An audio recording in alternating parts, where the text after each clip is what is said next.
It is all on the line on a Friday night in November. Spots in the third round up for grabs in the South Carolina High School League playoffs and a couple of berths in the state championship on the line as well. In Skiza, we are coming down to it. We are getting late across our slates here in the Lowco and beyond, and we have a couple of good ones heading towards the finish here with big stakes on the line. And this is Wes Kerr here, second round action of the High School League and Skiza playoffs. And we have ourselves some good ones, including in Colleton Prep, where the Warhawks pulling off a dramatic late touchdown. Cale Owens with a phenomenal touchdown pass as the Warhawks take a slim lead with under 2 minutes to go as they try to make their way to the state championship game in Skiza 1A. They are up 22-16. Hilton Head is looking good. We have the feed right now from Buford's own. The Seahawks are up 24-7. They've scored 24 unanswered points after Wilson scored early. And how about this? Just coming in, Hilton Head Prep with a 33-28 lead over PD Academy. They are trying to make it to the Skiza 2A championship game after stunning Colleton Academy. 4 minutes to go there. And it is official at Colleton Prep. The Warhawks are marching on to the state championship game on a dramatic go-ahead touchdown with about a minute and change left in the game. Cale Owens with the heroics. Colleton Prep wins it 22-16, and they are headed to South Carolina State next Saturday for the Skiza 1A state championship, and they will meet the winner of Williamsburg Academy and Thomas Heyward, and that one in action as well, as the Williamsburg Academy Stallions hold a 30-20 lead over Thomas Heyward. And what a performance right there, coming from behind by the Warhawks of Colleton Prep. And so they will compete next week in the Skiza 1A state championship. We will see you there as Cale Owens and company will compete for the title coming up on next Saturday. So congratulations to the Warhawks, the first team that has booked their spot on Championship Saturday here in the Lowco. They win it 22-16. Just greatness right there from Cale Owens with the go-ahead touchdown pass very late, and that one still in a long injury timeout over at Hilton High. But how about the Hilton Head Prep Dolphins looking to pull off a second stunner in a row? They lead it 33-28 as time ticks down at PE Academy. Can the Dolphins do it again and move on to what would be an improbable appearance in the Skiza 2A state championship game? Let's see if they're able to shut the door and pull this one out at PD Academy, which would be an unbelievable achievement for Doug McFadden's team at Hilton Head Prep. And then Hilton Head Christian Academy also trying to make a rally. They have cut to 29-21. They're taking on Wilson Hall. That is in the fourth quarter over there. We have that feed alongside the Hilton Head one. And looks like Wilson Hall just pulled off a long play as they try to extend the lead. The Barons of Wilson Hall, offensive prowess continuing over there against the Hilton Head Christian Academy Eagles. They have the ball right around the Hilton Head Christian Academy. Just went in the red zone, right around the 19. They have a 29-21 lead over the Hilton Head Christian Academy Eagles as they take over to the outside and get a good positive gain. So Hilton Head Christian trying to desperately make a stop. They are down by 8. But we have told you that Colleton Prep is heading to the state championship in Skiza 1A.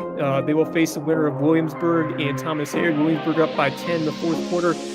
And then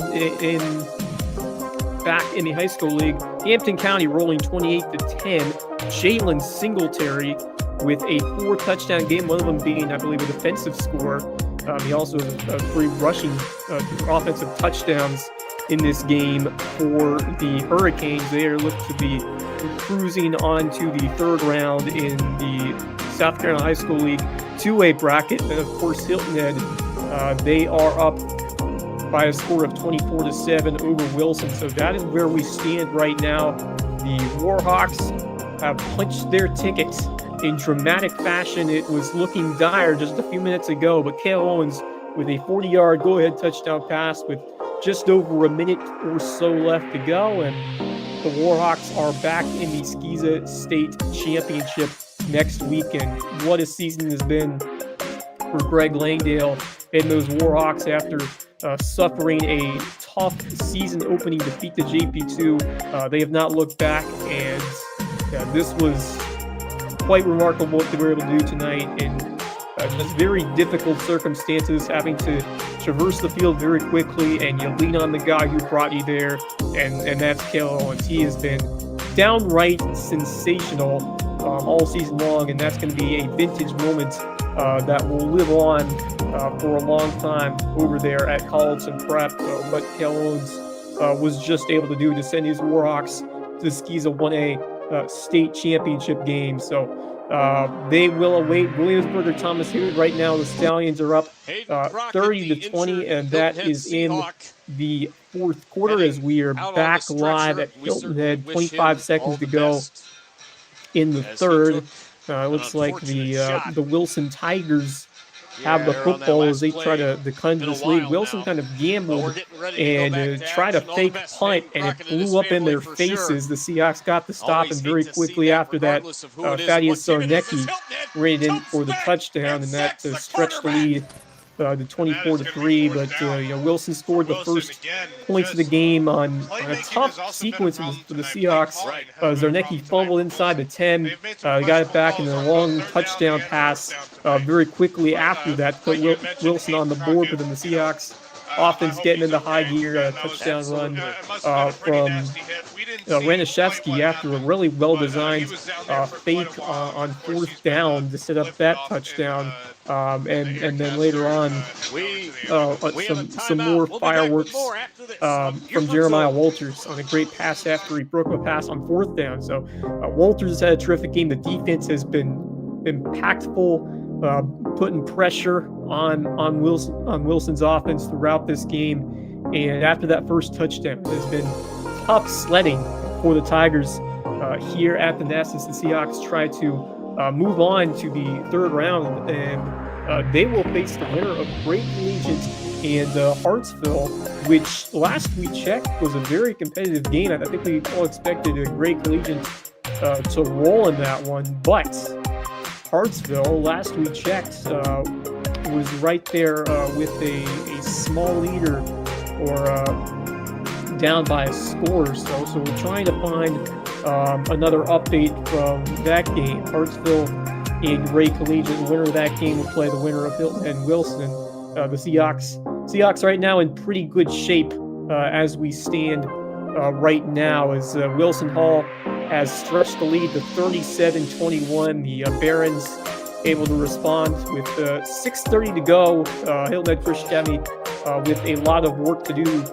They are down by 16. Only two scores and two-point conversions to tie it after Wilson Hall scored and converted the 2-point try. So 37-21 Barons over the Eagles of Hilton Head Christian Academy. It is looking up sledding right now for the Eagles as Beaufort County TV is proud to partner with Beaufort's Own to bring Wilson you Hall all this great high school sports action again right this there. season. So, you can find BCTV on once cable, again in the high school league, and on the BCTV app. Head over to BeaufortCounty.tv for more information on Beaufort County TV. Over there Beaufort at the County Nest. TV, broadcasting our community. Speaking of which, an update. It's been all Great Collegiate, 42-21, so it's looking like the Seahawks will welcome in Great Collegiate if they're able to hold on against Wilson, which will be quite a test for Hilton High if they're able to finish off that one and move on to round 3. But Hilton Head would host that game. They'll be at the Nest next week. It's looking like Great Collegiate a 42-21 lead over Hartsville. Hampton County controls 28-10 over Cheraw. Hurricanes are looking good there. Wilson Hall, as I just mentioned, up 37-21 over Hilton Head County with midway left in the fourth, around 6.5 minutes to go. And in that ball game, the Eagles will have to score quickly. Hilton Head Prep trying to hold on and punch their ticket to the Skeeza 2A state championship game. They're up 33-28, so we're definitely expecting another update there. Once we go in, we'll let you know. The Dolphins trying to do the unthinkable and get to the Skeeza 2A state championship. Williamsburg and Thomas Heyward. That is a 30-20 lead for the Williamsburg Stallions. They have a 10-point advantage over the Thomas Heyward Rebels.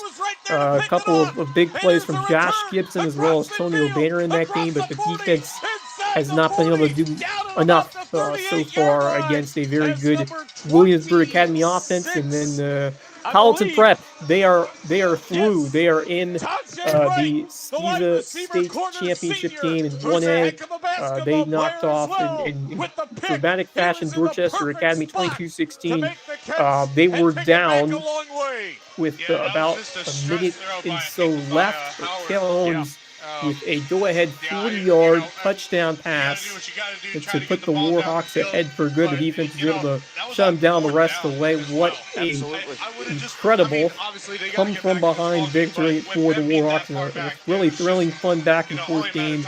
Couldn't be prouder of Cale Owens, Greg Langdale, and that entire Colleton Prep Warhawks squad. They will be in action next week at South Carolina State in the Skeeza 1A state championship. So Hilton Head, Seahawks, the defense has really been the story here after getting the first drive. It has been all DJ Payne's squad in this one, 24 unanswered points, and trying to add to that here. But, I mean, you look at what Josh Bigger, Will Jimenez have done in putting pressure on that Wilson side as Renishevsky trying to get rid of it, and did he complete it there? Looks like they said no, but a great effort there by Derek Renishevsky. Man, he is such a magician, and PD Academy has just went ahead 34-33.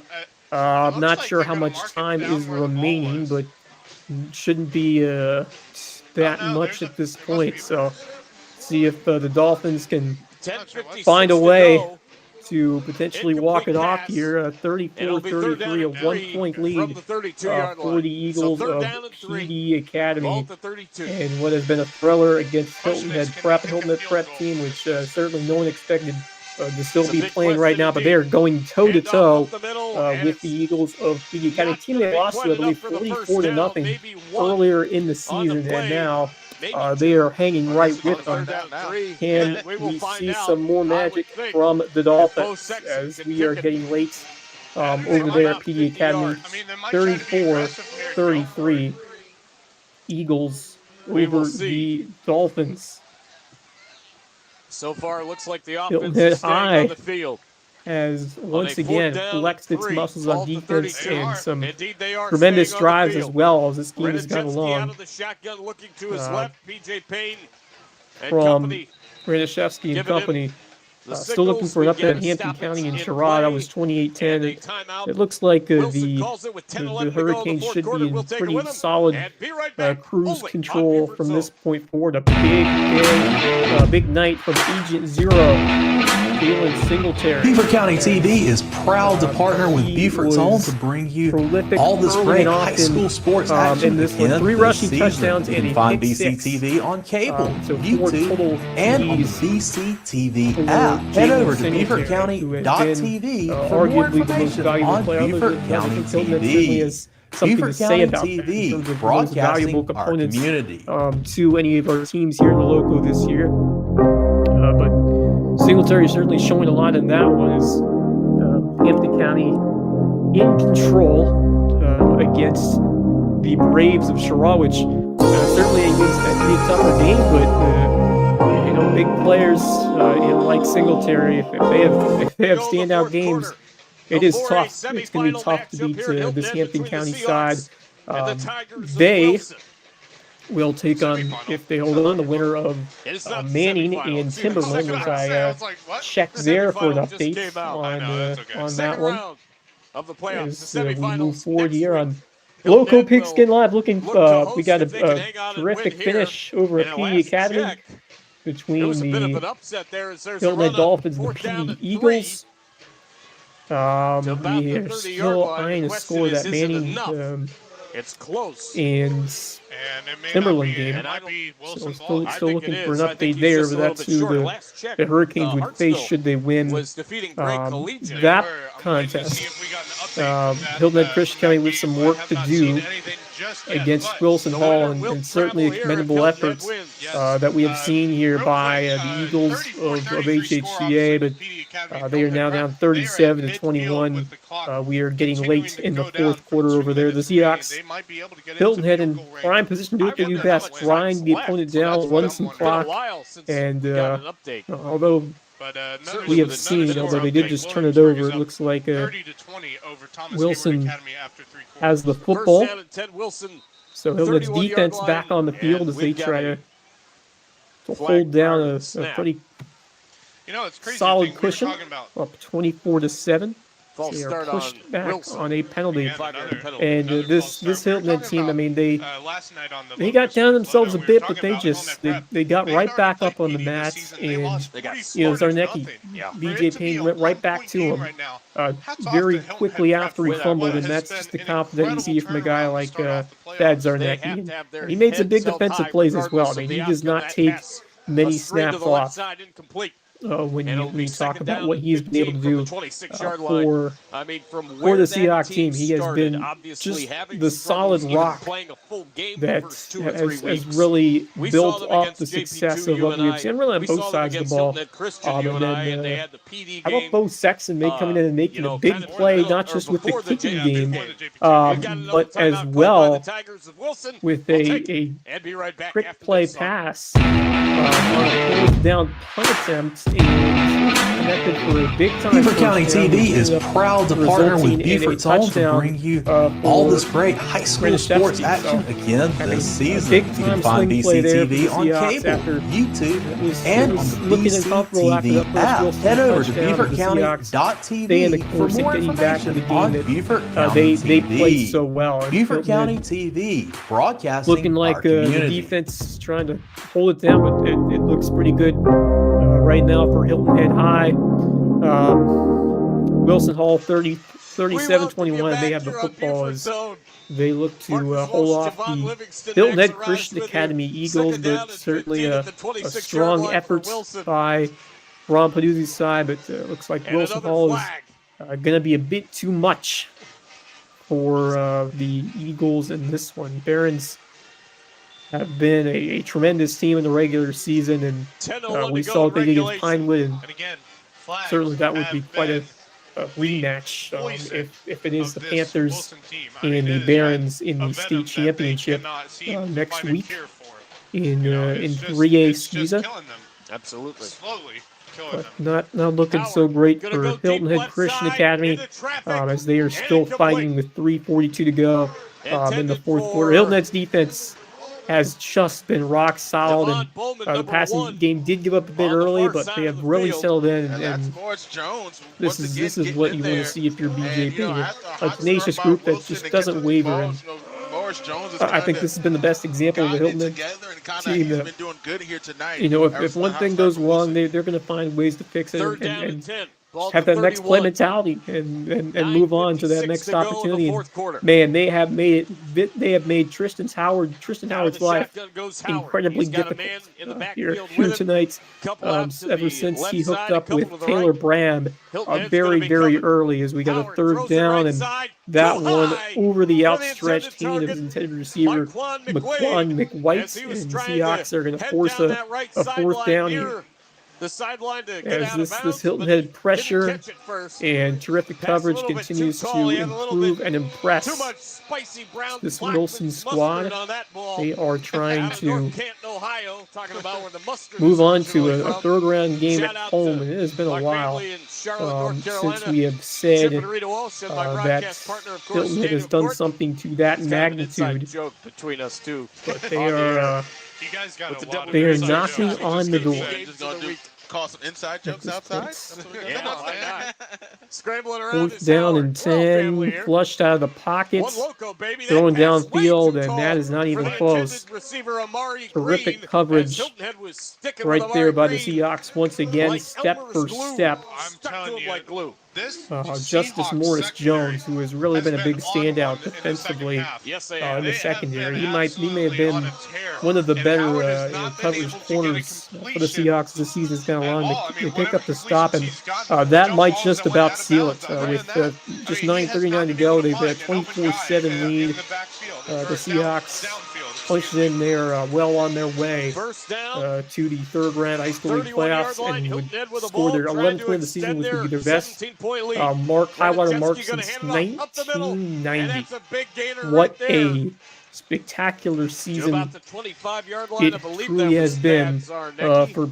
for BJ Payne and company. Hilton Head High defying up all the middle. expectation, although they were great last year, but you look at the steps forward that they have 9:26 and counting taken, remaining. truly remarkable. By the way, that defense has No fought and update competed yet on the as Hilton Head Wilson Prep Hall TV adds another one to make it update when it comes. Here's another 43-21 run this up the one. middle. It's All but Zarnicki in the books. It to looks about like the it's coming to an 20-yard end for the Hilton Head Christian Academy Eagles. Also, no update from Just the overwhelmed by a Thomas very Heyward good Williamsburg Academy Wilson team Hall either. We'll offense, get you all and they those just updates added as soon as they come around. to their advantage late in the fourth quarter. Important third down here, 43-21 another score, and we could be sealing the favor game of right the here. Barons. Third down and 1. This doesn't look like we will have a high school league or a 3A representative Going in over to the his sideline. state championship Saturday, but we will have one in at least one in skis of 1A with Colleton Prep as they came back to knock off a very good Dorchester Academy squad. And Thomas Heyward still down by 10. 30-20 run out of time, taking on the Williamsburg Academy Stallions. Williamsburg's offense just been a bit better, and this is.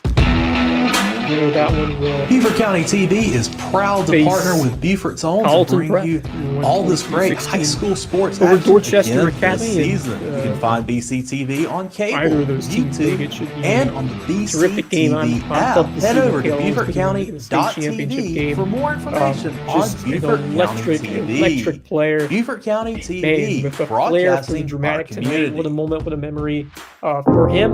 And I'm sure he knows the job is not finished. He still has another game to go a week from now, and should be some incredible scenes over at South Carolina State. Now, obviously, these state championship games have been played at Charleston Southern the last few years, but due to a conflict with a football game at Charleston Southern next week, it was moved to the field of South Carolina State in Orangeburg, right the same place where the high school league championships will be held 2 weeks later.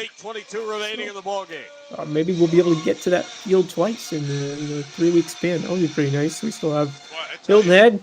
Looks like they will be still going next week, and same for the Hurricanes, unless crazy things happen. But we have pretty good confidence that the Hurricanes are going to hold off Chiraw. And they will take either Manning or Timberland. Now, not sure where they will be, because I believe if Manning wins, they will go there. Timberland wins, they will host that third round game. So I'm waiting to see where they will be, if they'll be home or they'll have to go to Manning. Find a score there, and still in Christian County continuing to fight. And there's a nice long catch and run as they will take it in to the end zone. Touchdown HHCA. But it's only 1:52 to go. over there at Wilson Hall. But good to see the Eagles still fighting. 34-33. Press Langhouse and company have done a very strong job after some just adversity and tough sequences have happened throughout this year. But good to see Joseph Hop continue to step up in a long touchdown catch from Press Langhouse. The Eagles will go for 2 here. As Langhouse take the snap, he'll step back, he'll throw the right side of the end zone. It's caught. 2-point try is good. Here's the thing. We're doing our research. We're looking back. Good work there by the Eagles. It looks like might be a bit too late for them. As I tried to look for similar games. They will inch a little closer. Similar strength of schedule, all of those things I try to look for. HHCA fighting hard on the road, 43-29. Now over there Hilton Head, at Wilson Hall. 15 or so games, they've only lost to South Florence. I gotta say, I'm pretty impressed by what Hilton Christian Academy has been able to do. Despite it doesn't look like they will come on the right side of this one. Give props to how they have performed, as Hilton Head has made it 31-7. So the Seahawks punch it in, and they are well on their way to a third-round matchup coming up, and they will host it no matter who wins that Great. It looks like it will be Great Legion on top there, but Seahawks, very impressed performance. I mean, we weren't sure in terms of how close this game would be, but after Wilson got the early score, it was all Hilton Head high, 31-7, 31 straight points scored by the Seahawks, as BJ Payne's team continuing to make their presence known in Troy football, and they will, looks like they'll be in for a tough test next week. There was a squib kick from Hilton Head, and they will, looks like they will face off as we rewind the touchdown, and it was Thad Zarnecki who took it in yet again for touchdown number 2 for him on the day and on the night. And there you have it. Hilton Head high 31, Wilson 7. Seahawks in command, and that should be all she wrote in terms of the decision there. And we will let you know. Seahawks are well on their way. Another, after the fumble, terrific bounce back ability from Zarnecki and excellent defense. I think the defense has really been the big story. 7 points allowed. That was all very early in this ball game. It's tremendous job by that defensive front and by the secondary. We've really stepped up after giving up that long touchdown in the early portion of that game, and it is looking very, very good right now. Beaufort County TV is proud to partner with Beaufort's Own to bring you all this great high school sports action on her way to this season. You can find BCTV on cable, YouTube, and on the BCTV app. Head over to BeaufortCounty.tv for more information on Beaufort County TV. Beaufort County TV, broadcasting our community. Last we checked, went up 34-33. Do we see anything there? 7:09 to play. Here in quarter number 4. Still looking. The matchup between Hilton Head and Wilson. Can we have another miraculous finish for the Dolphins of HHP? We just saw Hilton Head Christian Academy pick up a score to kind of the deficit, but certainly still a long way to climb. And 35-yard line, Wilson with the football. Wilson Hall looks like they have just responded with another score. It's 49-29. So up the middle, and Lyde takes that appears to be the big run right there. Cherry on the top in that one for the Barons. They're about to move on to the 3A State Championship game, a long run as we for Wilson Hall to put that deficit out of any distance for HHCA. This offense has been spectacular. HHCA's defense, which has been elite And a couple years prior, tonight they have been bested by a very good Barons attack as Ben McLaurin has had himself a monstrous game, finding the end zone against 50-29. So it looks like we're going to have quite the showdown. Tough night for HHCA's defense as they're about to see their season come to a finish. Interesting turnaround since here. I was just covering college football. Me and Marcus Seahawks appear to have been moving on. Same for Hampton County. Colleton Prep is through. Still looking for an update. Thomas Heyward. The last time we checked that one, 30-20 in favor of the Central Christian, which is Williamsburg Academy Stallions. Great collegiate. Yep. So it's an interesting full circle like this. We have a final. We have a final from Thomas Heyward, and not a good one for the Rebels. It's Williamsburg 37, Thomas Heyward 20. It will be the Stallions of Williamsburg Academy and the Warhawks of Colleton Prep to decide the SCISA 1A state championship next week at South Carolina State. Should be a tremendous game. We'll be there for all the coverage as Colleton Prep with a tremendous come-from-behind win will represent the Lowco in SCISA 1A. Again, your final from Williamsburg, the Stallions 37, Thomas Heyward Rebels 20, and it was a great start for Thomas Heyward. They got it going quickly. Josh Gibson with the opening kickoff all the way to the house for the early lead, but back and forth affair from there. A couple of big plays from Palazzo on defense and Dawson Drew as well, but ultimately not enough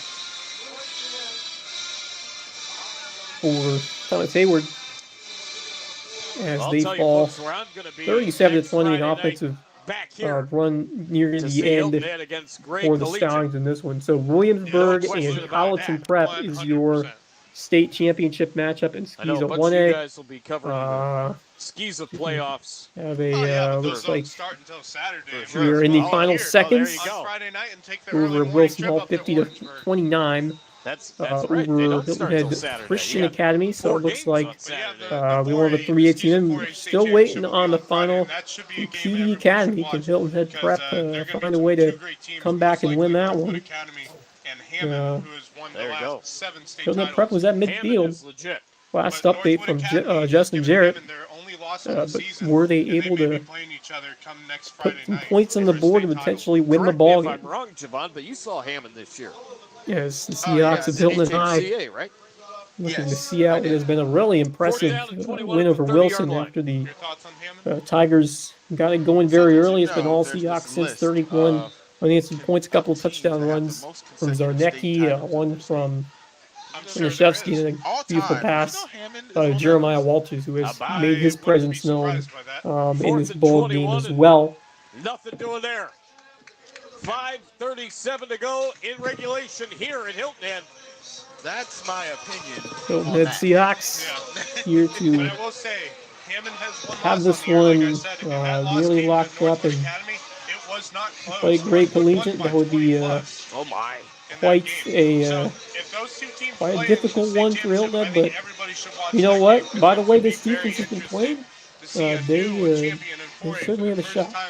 In almost a decade. Great 32-21 the last time we checked over there. But Hilton Head, can they find a way to neutralize what has been a prolific Eagle attack in that one? That should be a tremendous game. Coming up next week is Hilton Head will try to take these last few minutes off the clock And that's here at the Nest. that is it has gone final at Wilson Hall. It is the Barons advancing 50-29. Congratulations to Wilson Hall, terrific team. And see if I can find out what happened in the Pine Prep game and confirm that state championship matchup. One that has had some injury issues the last couple of years. Pinewood Prep all over Florence Christian, 31-6. So that should be a Donnybrook between the Panthers and the Barons. to decide the 3A state championship game. But once again, Wilson all 50, Hilton Head Christian 29. And you know what time it is at this point into the game. From a good player to watch too. From Wilson Hall is, but at this point, you talk about in the middle of a playoff season, you're talking about a chance where and a pretty pretty solid finish to Ron Paduzzi's squad this season. I thought they were very competitive. Showed us a lot, and in tough circumstances, they were able to really put something together and impress as this year went along. And a lot of props to what HHCA was able to do, and lots to build on as they get ready for next year. So still waiting on a couple of games, including PD. Hilton Head Prep. This one appears to be all but wrapped up in terms of the decision in this one. 31-7. Hilton Head 4-1 to go in the fourth. Seahawks are on their way to a spot in the lower state semifinals. Quite the year for DJ Payne Seahawks team. Mercy. Take it one step further here. 2025.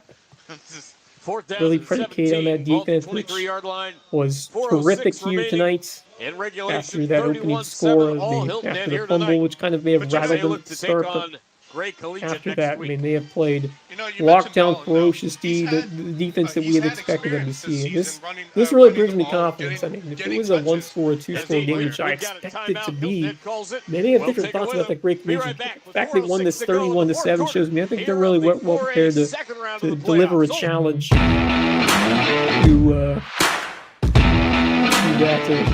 Beaufort County TV is proud to partner with Beaufort Zone to bring you all this great high school sports action again this season. You can find BCTV on cable, YouTube, and on the BCTV app. Head over to BeaufortCounty.tv for more information on Beaufort County TV. Beaufort County TV, broadcasting our community. But what a run for the Hilton Head Prep Dolphins. A lot to be proud of from Doug McFadden and that Hilton Head Prep team. The Cinderella of the playoffs, I think, as a whole, what they've done, and unfortunately came up just a bit short. It was a thriller over there. Round of applause to what this Dolphins team did this year. I remember the start of the year.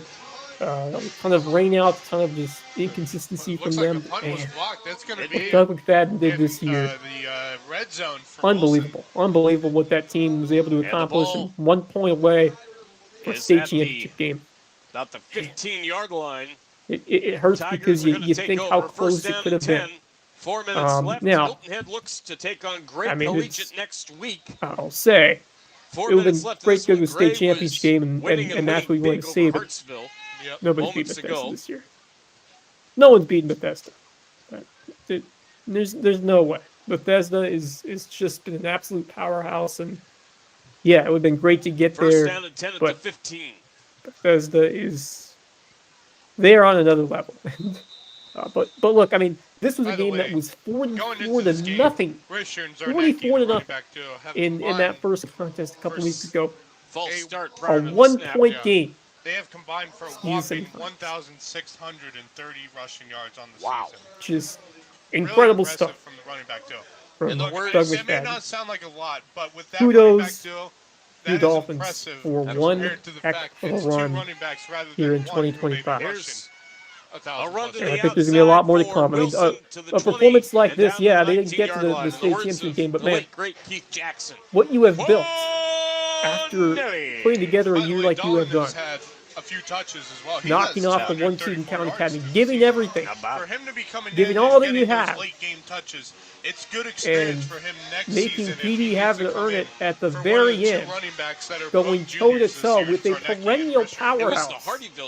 And the PD Academy coming up a point short, which stings, but man, unbelievable job by the Hilton Head Prep team. I'm sure there is a lot more to come for that Dolphins program very, very soon. So, cannot be more proud of what that team accomplished. And The Dolphins are back. They put themselves back on the map, and I'm just very excited for what McFadden will do next year to follow up with the season that we just saw, especially after all the adversity and tribulations they had to go through. We saw it coming when they gave a big challenge to Hilton Head Prep that last week this season. How about it? Gosh, how many And then they did something special next week and nearly did it again. Like You didn't say they did something special this week, when they need to get a first down, making this a game to the very end and nearly pulling off a second start in a row on the road. On the road. So many mistakes in a ball game. Incredible stuff. In their season. Right. We will definitely see a lot more from this Hilton Head Prep team going into next year. And, run to the left side by number some good momentum. We always say football season is still for the year. Light has been a great player for them now, here you tonight. go into basketball season, Hilton Head Prep energized after what's happened with the football team season that they went on. Good vibes. Good vibes over there in Sea Pines. So, congratulations to the Dolphins on a heck of a run, but it comes up just 1 point short of a state championship appearance. They fall 34-33. So, we will have our lone representative in the Skiza State Championship Saturday action. It will be the Warhawks of Colleton Prep, the one team that will advance, and they will face that one was flying the like a Williamsburg kite Academy up in the air. Stallions. Did you see that Hilton Head player? He was A program which has been, just holding him down, they've become just an ultra powerhouse in terms of either appearances, state championships. It's going to be one heck of a game. I am so pumped to see what Cale Owens will be able to do in a proverbial bright lights, but that will be in the second half will probably be dark, but it's a 3:30 kickoff from South Carolina State on Saturday, and I'm incredibly pumped. I think Colleton Prep is a real shot in that one, and Williamsburg Academy, that offense is for real. And Colleton Prep's D step up. I have a feeling that we could see a lot of points in that game. Both offenses very prolific. We've seen Thomas Heyward put up some points against Williamsburg. Oh, it could be a really fun game. Back and forth style kind of game. It should be electric coming up next Saturday. So just the one Skiza team to advance, the Colleton Prep Warhawks, as we run you through the scores again here. 2:09 to go. All updated. First down and 10. Still have, Seahawks are getting close. They are getting close to wrapping this one up. They are up 31-7, and they have the football. The snap. They and a still run have up a the middle fourth down. for a couple of yards to the That is 22, and that was Dallin again. 2 minutes remain in the ball game.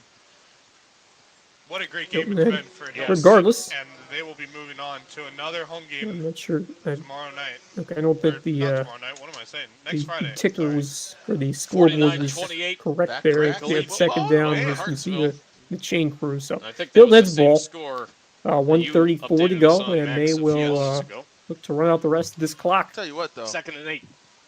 I wouldn't be upset. Seahawks are if about they to went back-to-back football. punch their ticket. We have a final, looks I like, want to keep playing, man. from There's the Hampton snap. County. And here's a run They win it for a nice 28-10. gain to about the No 31 change in yard that line. score. They are headed that to was Manning Dawn next I week believe. Yeah, that was the first in down. That lower was state changing team finals that. in That was class gonna end the game right class there. 2A. By the way, Above the high Lincoln school Dowell, league, running so back, just Bill waiting on the Linebacker one Jr. more By the way, we should mention freshman quarterback Austin between Hilton Head, which is Wiedemann a minute is and in 11 at seconds from quarterback wrapping for up, and Hilton Head now. there we will Right, have the it. starters are completely Second out round of now for playoffs. Hilton It Head looks and like we will well have rested, to three get ready teams for next moving on Friday. and three They teams deserve being to sent get home. the rest of the game off, and they're We'll going to take need all the 500. rest they can get In against what is a very week where I solid, thought great collegiate any of the six Yes, games, indeed. Looking forward neither to of them were that. going to be easy. With We you go fellas, 500. Hey, I'll take it all day 51 long. seconds left. Pretty solid performance, especially that Colleton And the Prep. knee. That Colleton Prep win. Well, we got a moment, fellas. I'd like to remind Unbelievable. everybody who's been joining What us tonight. what If you a enjoyed show our coverage tonight, you can text from Buford to Kel. 801-801 to Ice in donate his and help veins, support our clutch coverage of pass local high school sports. with That's Buford around a to minute 10, minute 15 or so to 801 go. to donate and help Right on the support our money, coverage touchdown of Warhawks. local high school They are sports. on their way. All right. 25 seconds left. A Skiza And that's state good. championship appearance. Hilton Head is going to improve to I kind of feel like 11-1 on the season. I think I may have said earlier. I said, well, while very good, I think we were debating on the show. I was like, okay, Cole Davis or Kale Owens. No, Cole Davis was spectacular. He did incredible things with the football, and maybe Kale Owens may have had a bit more help than Cole Davis, but that's another debate. Man, I think both those quarterbacks are special, and we are going to see the moments for Kale Owens next week. It has gone final. Hilton Head 31, Wilson 7. The Seahawks scoring 31 answered points after going down early. They march on to the lower state semifinals in the 4A classification of the South Carolina High School League. It's an 11-win season, which matches the best mark for the Seahawks since 1990. It has been a historic season for BJ Payne Seahawks, and it continues on to next week. I remember seeing a year where they've continued to play football this deep into November here at home with Ness, but that is exactly what will happen as Hilton Head gets ready to face what looks like Gray Collegiate. They win 31-7 over the Tigers of Wilson. Tremendous defensive performance tonight. BJ Payne, something special he has brewed this year here at the Nest. Island made as they wear it proudly on their sweatshirts, but I think it just goes back to the start of the year and losing someone as just someone so important to us as Joe Momonier. And man, the Seahawks team has really exemplified all the qualities that made Joe Momonier such a special individual and such a hard worker, great athlete, great coach on the lacrosse field as an athletic director as well. And I'm sure he's been smiling from up above many times this season, and he has got to be thrilled of what this Seahawks team has done, and just the grit and the continued success on the defensive side of the football. I'm just incredibly impressed by the play at all levels, and the fact that the secondary has continued to get better, and you've seen guys continue to put that relentless effort up front, like a Josh Bigger, Will Jimenez. They really made it difficult for Wilson. Coach Payne, they've done such a great job just making adjustments on the fly this year.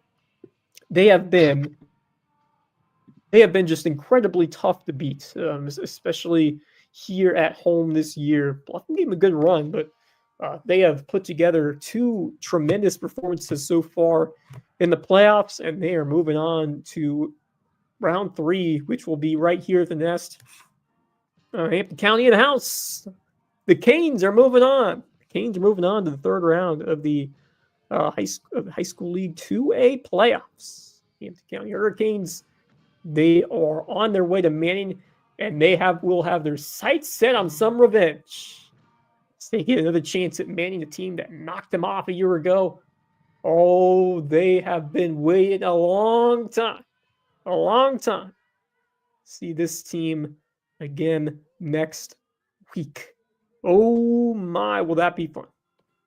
That is going to be a thriller. So, let's check and see if we have another update. Maybe a final update from Gray Collegiate. It is final. Gray Collegiate 49, Hartsville 28. And that matchup is set. For the lower state semis next week. What I'm going to do is I'm going to pull up the brackets as this game has come to an end. I'm going to pull up the bracket here for some of our for the teams that we still have are alive in, because we only have 3 teams left. Here, so let's pull up the bracket. But first, we got some. I'm going to take some time to shout out our sponsors who make this all possible. So we pull up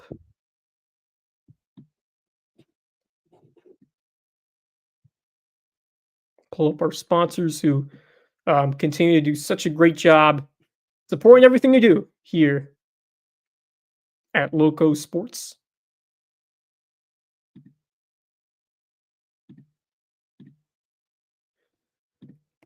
As we come to you live here on Lowco Pigskin Live on this Friday night, and we have 3 teams, as we said, advancing into the state championship game in Skeeza. We got the Colleton Prep Warhawks, and then we got the Seahawks and the Hampton County Hurricanes. But yeah, our show presented by Mickelson Law Firm, original sponsor and the all-star sponsor, official real estate's closing attorney, presenting sponsor of Hilton Head Christian Academy coverage. Call on them for all your legal needs. WHHI TV, your great partners in local sports journalism, the only television station devoted entirely, exclusively to covering the Low Country. Keep them up with all the latest news on WHHI TV. They're available through Spectrum, Hargray. They are streaming online. WHHI TV.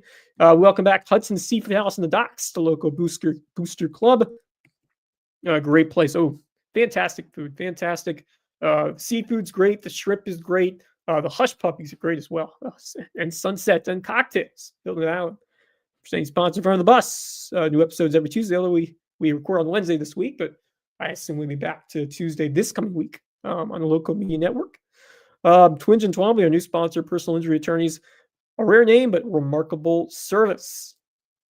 And Hilton High, Williams Windows and Doors, our fantastic former coach, Coach Barrett, former state champion, now setting screens in the Windows game, proving your view of Lowco. All right, let's pull up some brackets now that all of our games are in the books. Your final scores is you've seen them come across the screen a couple of times. We will once again check those out before we move on. 6 games that were on tap here tonight, and 3 wins, 3 losses for the Lowco squads.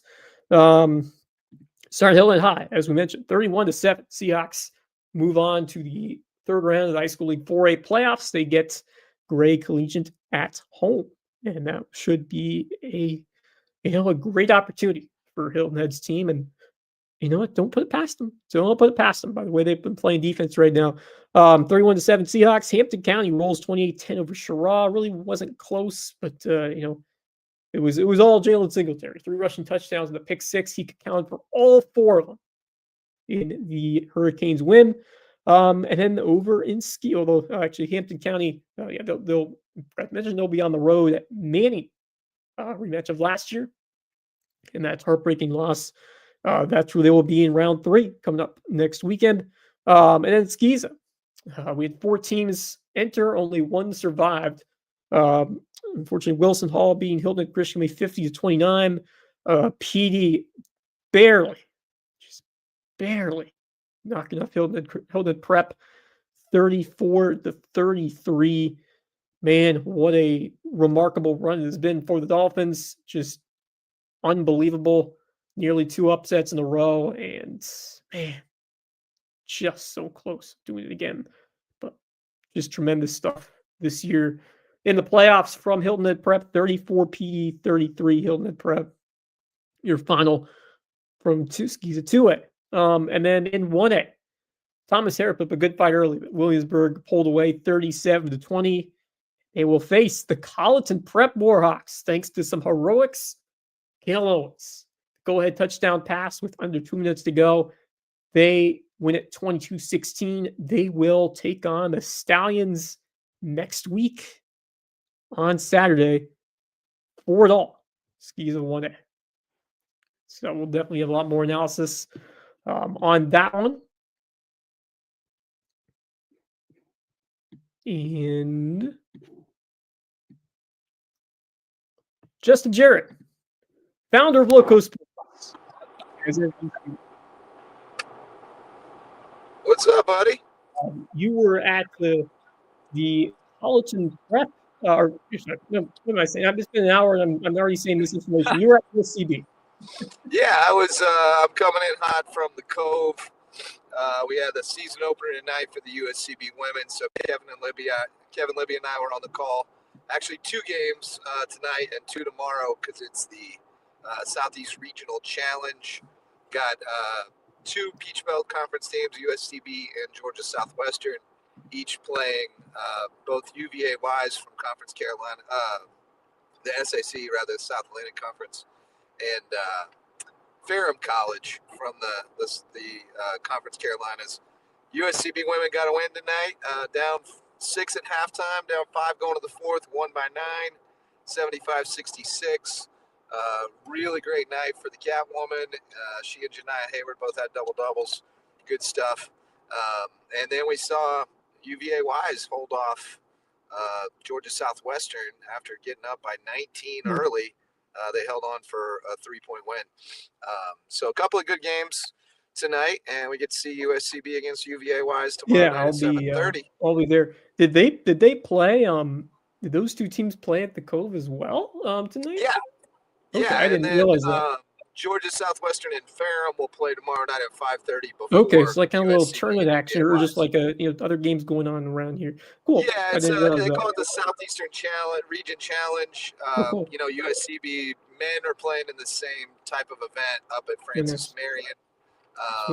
So they played Emory and Henry tonight, won 100-80. Had I think 5 guys in double digits. Nice. Dominic Eason had 20 to lead the way, and then they get Francis Marion tomorrow. Essentially a road game there. So great start for USCB basketball tonight. But I'm bummed for that one. Awesome and also, night. I did not mention this at all during the show. In the football section of it, because this is Lowco Pigskin Live, but we got some state champs in the Lowco that just happened today. The Bluffton girls going back to back. Trying to quote Drake there, but yeah, he's saying that song. They went back to back. Yeah, I can't sing like Javon. Well, I'm not a rapper, I'll tell you that. But anyway, they are back to back champions in 4A high school league cross country. The South Point boys won the boys division. They didn't just win the girls; they ran away with it. They won by 43.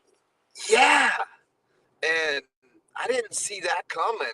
I thought it was going to be really close between them and Bishop England, and it was just going to be a few points separating them. But Bluffton clearly had a little something extra in the tank today. They tapered down well, and looks like they ran an incredible race today. So major props, Bluffton cross country. Dana House going out with both state championships in her last year. And then Woody takes over in year 1. He keeps the tradition going. Awesome stuff for the Bobcats. Yeah, what a program that's become. That Bluffton girls team doing it again and doing it in dominant fashion. As mentioned, a 43 point win is pulling up the detailed individual results that I saw earlier, but I'm bringing them up again. I know this is a Lowco Pigskin Live, but we need to take a moment to recognize state champions as well. Oh, absolutely. And so Giada Kari, I'm not sure to pronounce that name, led the way. But how about the 7th grader, Kaylee DiGermensi, with a 19 flat? Good. That's for crazy, 6th place in the state as a 7th grader. What are we doing here, I mean, my goodness. Sorry? Oh, sorry. I'm talking to the car in front of me about why he's going 8 miles per hour. Anyway, 7th grader Kaylee DiGermensi, 19 minutes flat, 6th place in the state. Giada Cargate led the way for Bluffton, finishing 16 seconds better, around 15 seconds better, 18:44. Then Bluffton also had 2 others in the top 11. Emily Hunt, just a freshman, and the senior Madeline Craps. But, I mean, tremendous job by the Bobcats putting 4 of the top 11. But Max Araj is into the studio. Max, tremendous performance by the Seahawks as they went 31-7. They move on to round 3 to face Gray Collegian. But we were talking some cross country because the Bluffton girls won the state championship today. And we mentioned a 7th grader finishing in 6th place with a 19 flat time. But outdoing all of them, Hilton Head's Julia McKenna, or at least she outdoed everybody but one, the champion Dea Ross from Wren. But Julia McKenna with a 18:34 to lead the way for the Lowco squad and 2nd overall in the state. So congratulations to Julia and to this Bluffton team. Tremendous team performance. 61 points. They bested Bishop England, who came in second by 43. So dominant stuff there. Bluffton back-to-back. On the boys' side, May River in fourth, leading the Lowco squad. But River's Talon Farrington, the senior, second overall in the state with a 15.45. Man, that is blazing. That's smoking. What is? Do you recall what David Adams' state record is? I think it's in the 14s. Top of my head. Right? I think it is in the 14s. If I'm not, I'm trying to remember because I used to look up some of those records. Sub-16s when I was there, but sub-15s are pretty rare. Yeah, but I remember looking this up one time, the first time, and being like, because somebody told me what it was one time, and I said, no, can't be. And I had to go look it up for myself and verify that it really was that fast. And that's why it's never been broken. I mean, it's crazy fast time. Yeah. But 15, I mean, when you're sub-16, you are flying. What year is Farrington? He is a senior. So wrapping up in style, second place in state. I believe his sister runs for USC. Oh, nice. So do you know what his college plans are? Because I'm sure he has aspirations to run somewhere. I'll have to check. And I don't. Sure he does. I don't. Talon Farrington is his name. I'm going to pop inside, and I'll join you in a few minutes, boys. All right. But yeah, congratulations to Bluffton's girls. They are back-to-back champions in High School League 4A. But let's get back to the football. And Max, you were there to see the Hilton Head Seahawks put up a really dominant showing after they allowed a touchdown early, 31 answering points. I said on the show, but I think the real story was that defense and how well they played and how they really did a good job pressuring Wilson as this game went along. And after that tough sequence where they fumbled inside the 10 and then gave up a quick touchdown pass to the Tigers, nothing else since then onward for Wilson. But just how impressed are you of this complete effort from Hilton Head, and especially the way that defense played throughout after that early start? Yeah, I mean, extremely impressed. And I think one of the reasons it wasn't a closer ball game, Wilson had a lot of penalties, a lot of false starts, a lot of delay of games, just was a main factor in this. But yeah, that Hilton Head defense has continued to be strong. That secondary locked down that absolutely ferocious receiving core that Wilson has. They locked them down for the entire second half. Tristan Howard, the quarterback for Wilson, could not find an player that entire second half. And the funny thing is, you look at that final score, 31-7. Wilson sits in the same region as South Florence, and the score in that game, 35-7. I'm telling you right now, if they can get past who they play next week, which, by the way, will be Great Collegiate at home, as Great Collegiate took down Hartsville 49-28 tonight over at Great Collegiate. They will be coming to the and they'll be coming to the nest next Friday, and we will be on Buford's Own. Myself, Marcus Walsh, and Javon Livingston will be on Buford's Own for that game next Friday between the Seahawks and Great Collegiate. But in this game, that score, comparison between Hilton Head and South Florence gives you a really good feeling for what this Hilton Head Seahawks team can do. And people forget, this is a young Hilton Head Seahawks team. Not a lot of seniors on the team, a lot of juniors. But this is they get a lot of players back next season. And I'm telling you what, this Hilton Head team, I really have very for them if they can make it through Friday, which is going to be a really tough matchup with Great Collegiate. But if they can get past Great Collegiate on Friday, I think they have a really good shot against potentially South Florence for that lower state finals game. Yeah, South Florence, they have shown that they are a powerhouse as well. By the way, Clemson just jumped on top of Louisville, 20-19 in the fourth quarter. Very nice. To go. I was going to say another comparison tonight. South Florence took down Bishop England 49-0. That sounds a lot like the game between Bishop England and Hilton Head. So again, another comparison there between these two teams of South Florence and Hilton Head. And I think you would like Hilton Head's chances if they do end up playing South Florence at some point in the lower state finals. I mean, I think they match up pretty well against any of these teams, and we've shown that the pedigree of this defense and how they play consistently, especially after, they've had some hiccups at times, but they just know how to adjust and really do a good job of making you earn it. And Hilton Head, just Josh Bigger was relentless from the start, Jimenez as well, but they just continue to be ferocious, and they just don't give you much. They pressure you to make quick decisions, and they've got, once again, the guy who I mentioned last week, but continues to see his presence known in what he does on this Hilton Head team. And it's, as I pull back up the roster here, it's important to develop a defense that can compete at all three levels. And we knew that they were going to have a pass rush. So we knew they were going to have guys up front who can, but you see a guy like Zarnecki, you can play both ways, and he just never takes the play off. You see that with Walters, who pounced on that fumble, and then one play later he's in the end zone. A great pass from Renishevsky. Right. He's just a dog. He has been. I mean, actually, I wanted to mention one other thing. I did get a brief update from BJ Payne regarding Hayden Crockett. It sounds like it is a lower body injury for Hayden Crockett. I don't think there's a chance he may not next Friday's game, and that could be a big loss. Wait, Crockett got hurt tonight?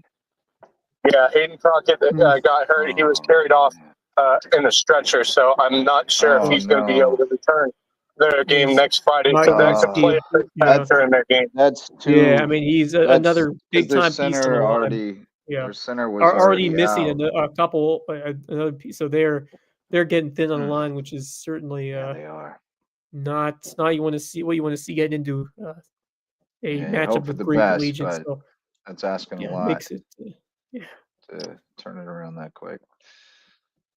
But I mean, Hilton Head pretty dominant once again.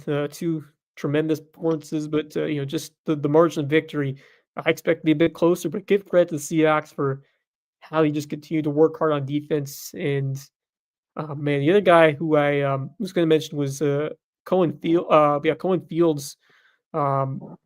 They have a couple guys defensively who just work incredibly hard, and mentioned. Oh, Justice Morris Jones. I'm sorry, I picked the wrong guy. Yeah. Justice Morris Jones, number 27. That's who I was planning on mentioning. He was relentless and doing a great job in coverage. And I'm going to guess if they shut down those receivers as well as Max suggested, I'm going to guess Bubba Gadsden had a good night too, number 33. Yes. You might not say his name that many times because they probably didn't that's throw because his they didn't get many chances. They didn't throw his way. Both him and Jeremiah Walters had great second halves on the secondary, being able to lock down defenders. Because I'm going to be honest, I think Tristan Howard may have had one or two completions in terms of throws in the second half. I mean, that's how locked down they were, and they couldn't find an open receiver. And the other thing I noticed was Wilson's receiving corps seemed to be injured with a couple players. They were missing one of their key senior receivers, Zion Mack. He was out the entire game. But number one for them, Bowman, was limping pretty much from the second quarter onward. So they were a bit down. And they were trying to find different ways to move the football down the field, but that Hilton Head defense just locked them up, both in the running game as well as the passing game too. I think this Hilton Head team, if they can stay healthy, I think obviously the offensive line might be a problem coming in. Marcus, you're in the dark. But I think if you look at this team, Mark in the dark. Heading home, much like Max. Said, comparisons between them and South Florence, I really like. We're losing you, Max. I tell you what. Sorry, I'm on the bridge over back to Bluffton. No problem. 10-4. No problem. Welcome, Marcus Walsh. Thank you. What a ball game. Yeah. And it was, as I mentioned at the end, we had some post game thoughts and certainly finalized some scores and whatnot. it was far from a perfect game by Hilton Head. They made mistakes. Some of them certainly penalties, a bunch of penalties for both teams. But Hilton Head got down early, 7-0, and it took them about a drive and a half really to get things rolling. But once they did, and obviously Thaddeus Zarnecki, huge game. You know, certainly Derek Renajewski did a great job of managing the game. Bill Risher was tremendous in the ground game, and the defense made a bunch of huge plays. Josh Bigger was all over the place, especially in the first half. Yes. And really a great workmanlike effort for Hilton Head. Obviously, things to polish up, but it looks like they're going to be taking on Great Collegiate, and we'll have it next week. The three amigos, I guess you could call us. And by the way, you were on play-by-play tonight, Marcus. I was able to listen to you guys in the second half, and yeah, you loved it. And we'll be doing the same next week. Obviously, I'm not sure if you knew the unwritten rule about if you mention a song on air, you have to start singing. That's the policy. Javon mentioned it to me, and I started singing. I did not hesitate. What did you serenade with tonight? Gosh, I had forgotten about that rule. Certainly, but do remember that happening with certainly listening to some of his broadcasts. Gosh, what was it, Max? I mean, I can't even remember now. I don't think I'm capable of not singing a bar. If Sorry, somebody mentions a song I know. I was belting out some closing time at the end of the USCB game tonight. Just belting it out right along with them. Yeah, there you go. Yeah. All right. But, yeah, Hilton Head gets Great Collegiate. That one was not marked in here, but that's who they get. I am updating our South Florence 43-0 over Bishop England. Yeah, how about that? Yep. North Augusta, South Florence should be a fun game. That's a pretty good North Augusta team. Maybe, it's all chalk in 4A. Yeah, all chalk, 1 versus 4 and 3 versus 2. Yep, no surprises. And then in the upper state, you got South Point taking on. We're still looking for an AC Florida Seneca score. Oceanside did not blow out Marlboro. West Side won against Wren, and then hey, here's an upset. 7-2. Camden beat Daniel. Yeah, I had that one though. Yeah, okay. I was on Camden there. Yep. So Camden, West Side, and then South Point. Don't know the Florida Seneca score at this point, but that's where we're standing. South Point was 49-0. I think 49-0. They're all on max South preps. Point they're looking good. Yeah. They're all in max preps. I'll get them for you here in a minute when I get. There you go. There's your updated. There's your 4A bracket. I'll pull up the 2A bracket in a second. Yeah, it was all chalk too. Philip Simmons, 17-7 over Atlantic Collegiate, and Central won big. I'm starting to think Central may take out Philip Simmons. Well, if that's the case, they would get that game at home. If assuming they beat Manning, obviously some work to be done first. Is that right? Central. Oh yeah, Central's a 2. Right, that's right. Central's a 2. Correct. They're dangerous too. Yeah, they're in that split region where they and Shara, I think, came from that region, and then. All right, here we go. Here's 2A. But it was like 2 and 4 came to the lower state, and 1, 3, and 5 went to the upper state or something. It's a weird region. Yep. All right, so there you go. Hampton's through. They win 28-10. Although they kind of let the defense take control the rest of the way. But as I mentioned, it was the Jalen Singletary show. 3 rushing touchdowns and a pick 6. And then Manning 46-24 over Timberland. So Hampton will travel to Manning. Rematch. Yeah. You guys. You just had a reaction? Yeah. Abbeville 28, Louisville 29. Ooh, man. Wow. Abbeville has fallen. That paves the way for Bamberg. Bamberg beat Latta 49-6. I am a Bamberg truther. Bamberger Earhart. Bamberger. I don't think anyone's beating Bamberg. Big Bamberger. Yeah, Bambergers. They're going all the way. But yeah, Hampton, Manning. As I said before, they've been waiting a long time to get this opportunity to get this Manning team again after the heartbreak of last year. They'll get them. They'll get them next week at Manning. But then this other same bottom side of this bracket, Central 49, East Clarendon 28. Philip Simmons 17-7 over Atlantic Collegiate. So not the most convincing win for Simmons, but Atlantic Collegiate kind of held him in check. But it'll be Central, Philip Simmons, Iron Horses host as they're the 1 seed. So that'll be next Friday, and then Hampton Manning, Clinton over Saluda, Andrew Jackson Fairfield having a score there. Chester over Batesburg, that's not surprising. Strom Thurmond, not surprising as well. They beat Liberty. So, nothing too surprising yet. All the favorites there advanced on the upper state side of that bracket. So, I'll tell you what, though, Hampton County is going to have the test next week against Manning, a real test. Oh yeah, no question. Yeah, but I like them in that matchup. I really. Yeah, do. I do too. I do too. But it is a test. As long as Agent Zero is he's cooking, then it's going to be standing upright and running I the was ball. also going to say, they have a test.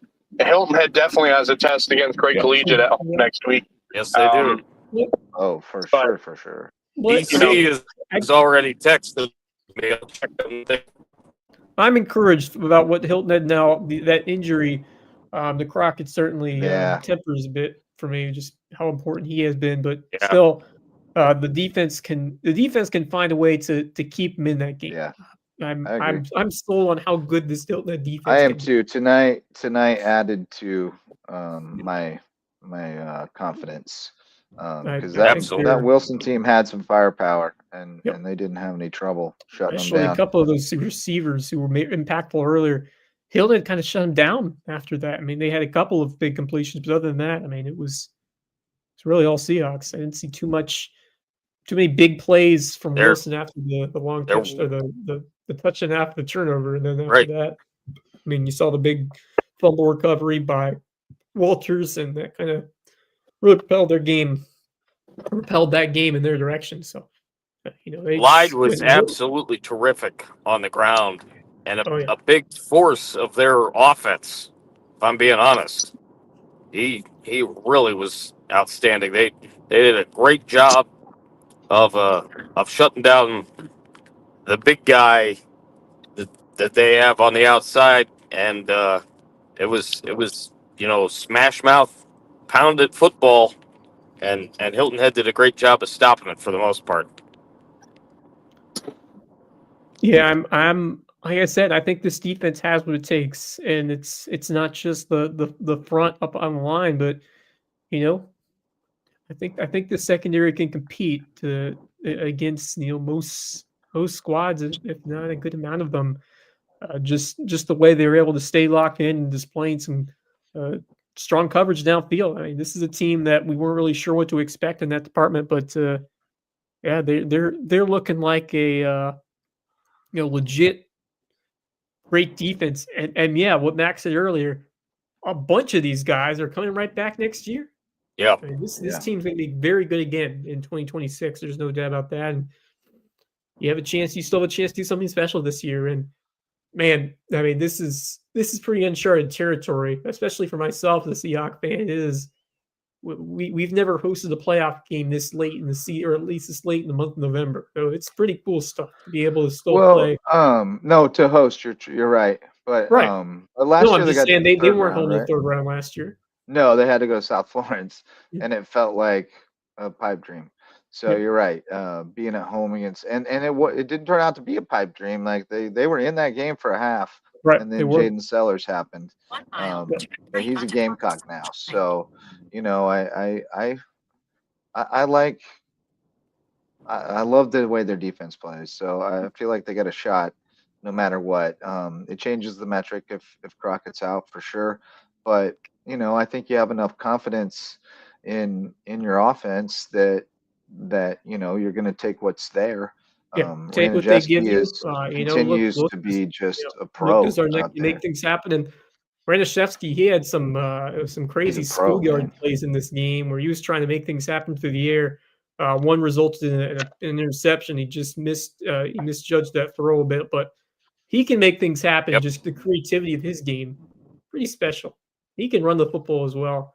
So if you have a good quarterback play like that, you're going to give yourself a chance if he can make some big throws. That guy is he is quite the gamer out there, man. And it seems like he makes a big throw on 3rd or 4th down every game, or at least a couple. Yeah, I agree. Now let me posit this to you, Wes. Can we conceive of a world in which North Augusta knocks off South Florence and the Seahawks host a lower state championship game? It is certainly not out of the question because I've been high on North Augusta throughout this season. And I have too. They laid a butt. They were close in the first half against Gilbert, and then laid a butt whooping in the second half. So I wouldn't put it past them. Wouldn't put it past them at all. That would be something else to have a 4A lower state final on our home turf. Last time would have been the Crib years, right? Crib. No, Buford was home 21 when they're 4A and they beat for the lower state West Florence, I believe. Yeah. Yep, Buford beat West Florence. They had to go to Dillon at some point during. No, that was 3A. That was the next year. Oh, that was in the 4A. That was in the 3A. They hosted West Florence. They beat them, and they lost to South. That's right. You're right. Right. Never doubt Wes. He always remembers. There's your 3A bracket. That was an impressive game for Buford. They blew them out of the water in that game. Yeah. I'm remembering it now. Oceanside against Dillon should be interesting. I mean, Marlboro gave Oceanside a little bit of a game tonight, so I think Dillon can hang with them. But really, the big matchup there is Loris Newberry, both undefeated, both really want a shot at Oceanside. They're like the Hampton counties of 3A. I feel like the guys that are knocking on the door and want to knock off the big boy. So that'll be a very interesting one next week. And then 2A, of course, we have interest here still. Hampton County going to Manning, looking to avenge last year. Jalen Singletary told us on the show last week how badly he wants to go back to Manning. He wanted them. And he wanted to go back there where he was unable to play most of the game last year with an injury.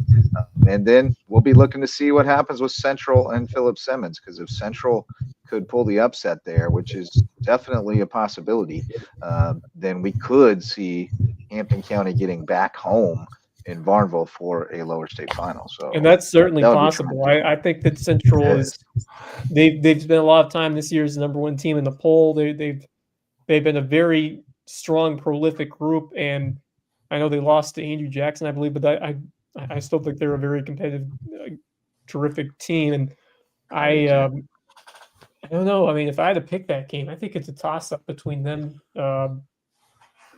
and Philip Simmons. And I wasn't convinced much about Philip. I mean, they beat him. I mean, it's the playoffs. A win is a win, but I don't know. I kind of feel like I'm backing Central in this game. I'm not sure why. I'd like him a bit better than Simmons right now.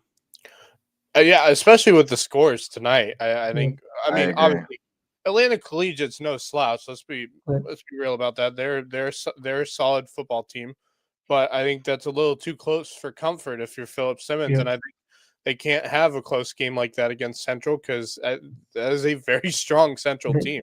So I kind of agree with both of you here. I think Central could be, could be that major trap game for Philip Simmons.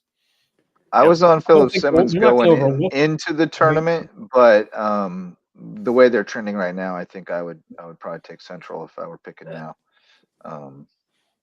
I've been impressed with that region too. They're tough, so I like their chances in there. How did Andrew Jackson do today on the? Fairfield Central Andrew Jackson, no score.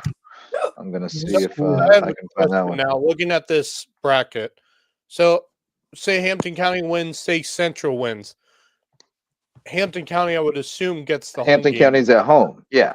Okay. Yeah, I just see a home with a big H next to the. Yeah, that's if Philip wins. Two of the same seed.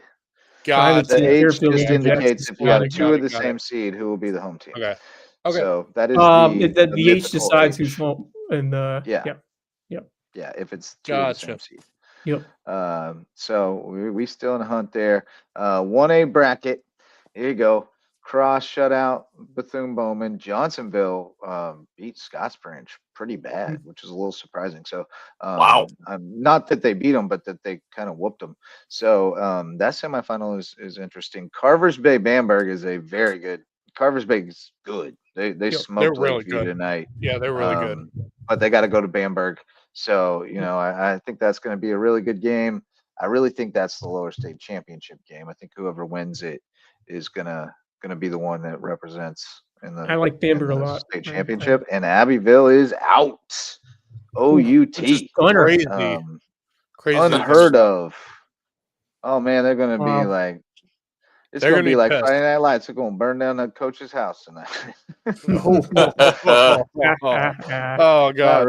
Not really. But, man, they ain't used to football season ending this time of year. No, not at all. Nope. The wrestling coach will be happy, but unless he's the football coach. Unless the fans will not. They're not. They do not expect it to be. This is a team that normally plays deep into Thanksgiving time, but not this year. Yeah, they always practice that the day after Thanksgiving, like every time.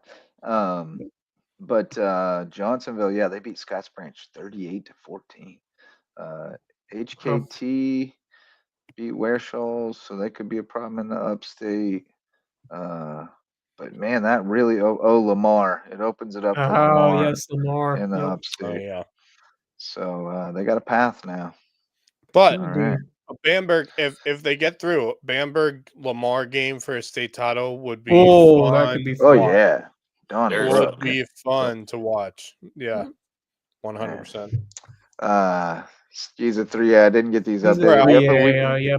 Christian overwhelmed. We can update these in real time. Great offense. Man, they hung in there. They did for a good while. I think if Cress hadn't gotten injured, I think they could have had. Oh, he got hurt. Yeah, he was injured. Not sure what happened, but we did hear that. I believe he came back.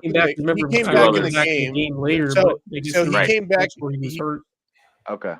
He came back in the game, but he wasn't fully healthy when he came back. So I think that kind of hindered him a little bit to do anything.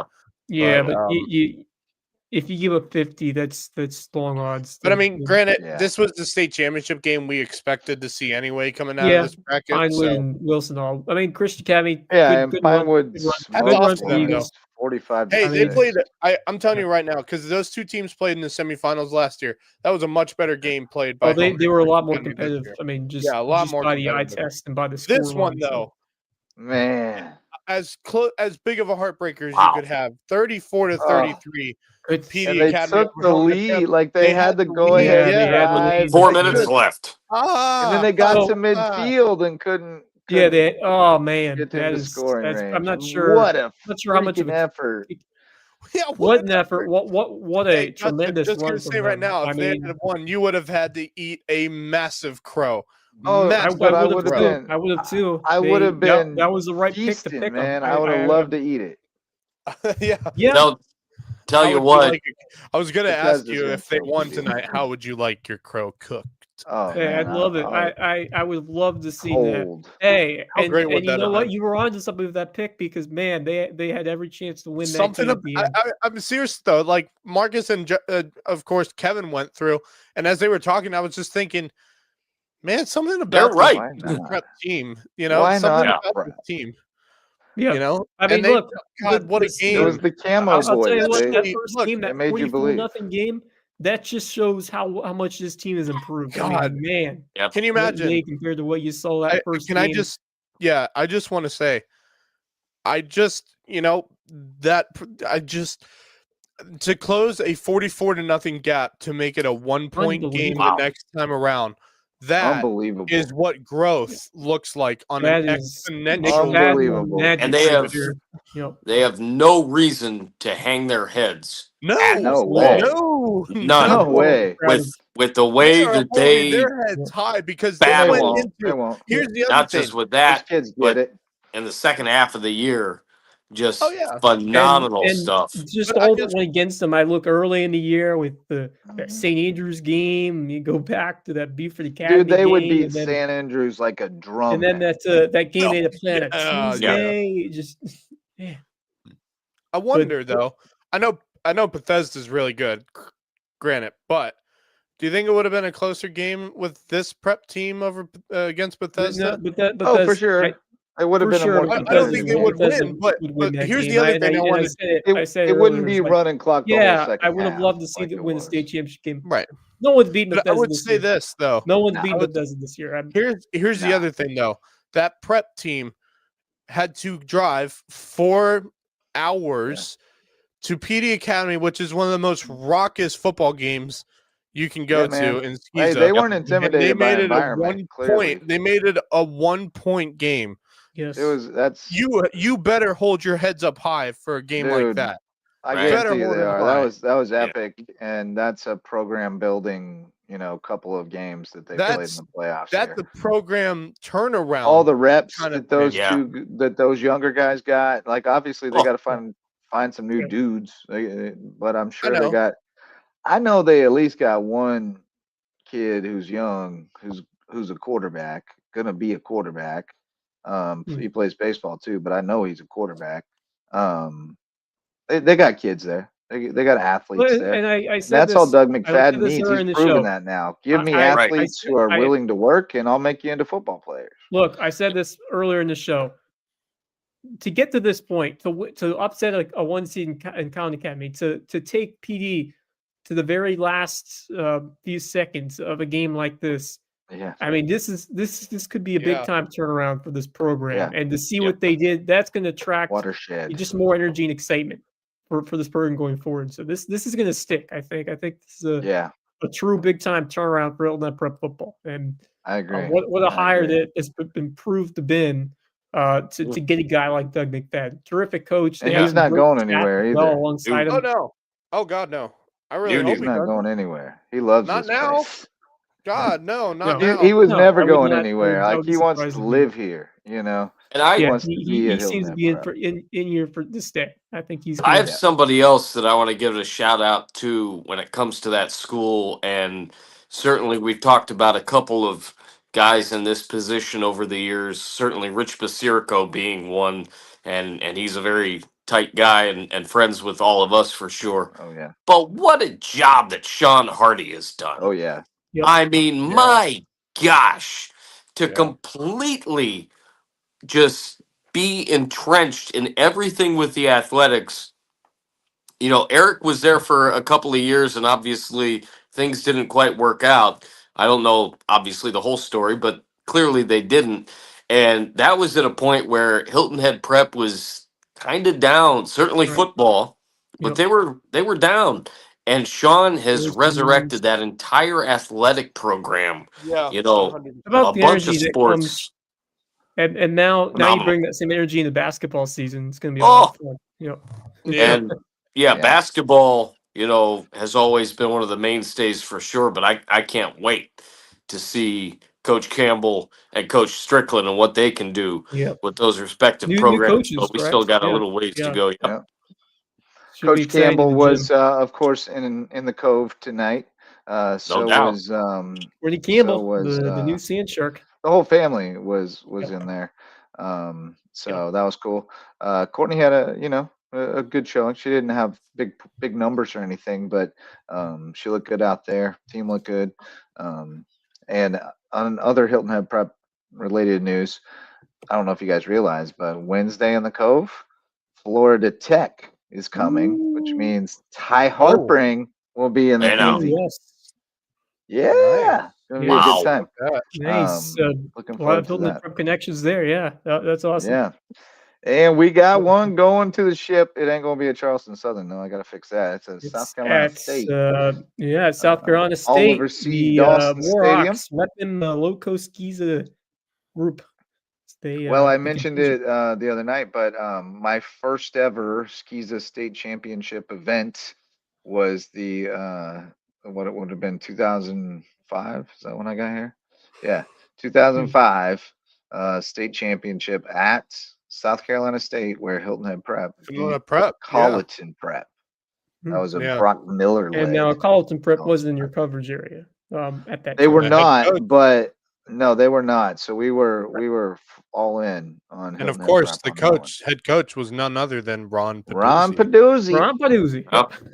Chucky Scarmanach, DeAndre Morrow, Niles Murphy, some of the stars of that one for the Dolphins. Big time. So, fun times. Yeah, great to see Colleton Prep back in there. And I talked just the greatness and the clutch factor. Cale Owens, baby. What a throw there on that go-ahead touchdown pass. Tremendous. At least I have a reason now to head out to Orangeburg next Saturday. Indeed. And watch 3:30 p.m. kickoff. By the way, I think that's going to be a fantastic game between those against two Williamsburg, teams, Williamsburg and Colleton Prep. And a good effort by Thomas Heyward, too. Yeah. Heyward had a lead early. Gibson Yeah. They were giving them a heart attack again. I mean, seriously. Yeah, they were giving them all a heart giving attack, them that's for sure. Yeah. Hey, credit to Heyward for how they played because they had a tough start to the season as well. So yeah. Props to what they did this year. By the way, I do have and also that concludes the tremendous career, unbelievable career of Antonio Banner over there at Heyward. Yeah. Decision time. Yep. By the way, I got a final score though. The Clemson Tigers have takes down 20th ranked Louisville 20-19. Great game between those He's two gonna teams. Slither his way into a freaking bowl game and save his job. That will probably save his job at Clemson if there was any doubt. They're 5-5 right now. He still has to get a win. So, I mean, no, they only get to beat Furman next week. But can I be honest? Even if they do make a bowl game with that record, does he still have a job? Well, it definitely makes it harder to fire him. It does, but I still think. Will they beat a ranked team on the road? Yeah, that's a good point. I think he saved his job. Means a lot. I think he saved his job. Well, all right. Sadly, anyway, I know we all wanted to. Davis went down. That's I can't find the Holly Hill Lawrence score. It ain't even on the Skeezers Facebook group, so I don't know what to tell you there. You know how Skeezers is. I'm out of ideas. And I'm about out of gas, out of road. Skeeza and social media. What a combination! I'm up for that Colleton Prep Williamsburg game. The Stallions still have a tremendous offense. But here's the thing: I feel good about Colleton Prep. I mean, Heyward is able to really do a lot against Williamsburg's defense. So I think this could be a really fun game with two offenses that really have looked good, and I'm just really pumped to see what Owens can do in a duel against a great Williamsburg offense. That should be a ton of fun. So the question I have is, what time will that game be next Saturday? 3:30 p.m. Oh, we know that? Yes. I was going to ask, do we know that? Because Skeeza clearly decides to wait. Well, I saw Lou tweet about it very recently. Well, if Lou said it's gospel if it's high school sports in South Carolina, so. Yep. I will confirm that real quick because yes. Class A, 3:30 p.m. kickoff from South Carolina State. Oh, great! That means I got time to go to Charleston after the game. Fantastic. That's perfect. It's not too early. It's not too late. And get in there, get out there. We can still do a show that night and it should be hopefully some great weather on Saturday afternoon over in Orangeburg. I hope. I hope it's kind of like what it was today. Nice 70-degree weather. Can't get any better than that. But yeah, great win for Colleton Prep. I mean, look, especially after the last time these two teams faced in Walterboro a few weeks back, when Dorchester got the better of Colleton Prep. Like I said last night, Colleton Prep is good at learning from mistakes that they made in previous games and is able to fix those mistakes fairly quickly, and they did so tonight to get what was a fantastic win to take them to the chip. Yeah, it was not looking very promising, but incredible clutch factor once again. Great game though. Yeah, I mean, just incredible stuff from him and that Colleton Prep defense shutting him down. Terrific game, and what a job by Greg Lingle, remember this team lost to JP2 in their opening game of the season. Yeah. And really, yeah. God, which seems like 10 years ago. It seems like so long ago. Yeah. So long It ago. Really does. It really does. I remember I was going to go to that game as well, and we were I was at that game. We were about 10 minutes out. Yeah, The Funky Bunch and we turned around and came back home because of the driving rain. And then I ended up talking to you guys, and the game started at 8 o'clock or 8:30 or whatever. I'm like, I was stunned that game got played that night because of that much rain that fell down. And to think it was all that long ago, I'm surprised they got we're it in heading towards the end. Know how, we know how that field is. They were racing the curfew. Speaking of which, this is a rematch of the 2022 state championship game. It is. Williamsburg and Colleton Prep. Those same two teams met in 22. I wonder if and Scott Williamsburg Catterton's won going 41-21. to dye himself blue again. Yeah. I mean, he didn't go full blue man group. And but the funniest thing is, he had a some of these blue mohawk players, with Liberty spikes. It was because amazing. 2022 clearly not that long ago. Some of these players remember the last time the, they were in the this seniors were freshmen. They remember. Oh yeah, even the younger kids were on that sideline. They were ball boys or whatever. Because they had all the middle school kids out there on the sideline with them. You know, like you do. Yeah, they you remember let them this. Get a feel. They're all in their uniforms and not suited up, but they got their jersey on and they're part of it. Yeah, and that's why you do it. Because when you get back there 2 years later or 3 years later, those kids are like, they've been there before. They're not awestruck. And so, no, I think they'll be well prepared. That should be a terrific game. I mean, just two really hard-nosed football teams that are going to get after it. We've seen, I feel like we know Williamsburg so well at this point because we see them every year in the state championship game. We've lived the history of Williamsburg Academy. I remember watching them play Hilton Head Christian in the state championship game years ago. And then Heyward and Colleton. It's just I feel like they're considered a nephew at this point because seriously, we have seen them enough times. Yeah, but they're always the heel. Followed them enough. Yeah, they're always our heel. They're always but we have great respect. That's absolutely. So, fantastic program over there. Fantastic program that they have at Williamsburg. Yeah, I got to figure out. I guess I'm gonna have to go to Manning next week because that's a trip. That is a trip. I did it last year. You did it last year. Yeah, you were. I remember that. Yep, you were there. I just y'all are gonna be there. Yeah, y'all are gonna be posted up at Hilton Head. I feel like if I'm free Friday, I gotta bust it to Manning. But then you maybe drive back home and then go to Orangeburg the next day. So. Well, no, I'll have to go. I'll be out that Saturday because I have a softball tournament in Bluffton. Well, it's just me then.